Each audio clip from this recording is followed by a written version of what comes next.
Hello, welcome to Crafting with Missy. In today's video, I'm going to show you one of the first things you'll be asked to do when starting a crochet project, which is tying a slip knot. For this video, I'm going to be using a 6.5 millimeter hook, but you will use whatever hook size that you use for your project.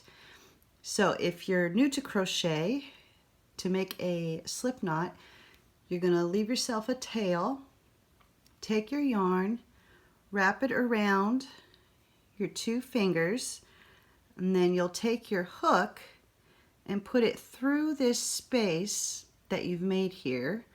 Grab your yarn, bring it up, and then if you place a finger on that loop that you just made, it'll hold it in place while you pull your fingers out, and then grab both pieces here and just give it a pull, and that makes your slip knot. And then all you do is give it a little tug there to tighten it up, and then always make sure that your loop is large enough to where you can slide it through easily. That'll make making your stitches a lot easier.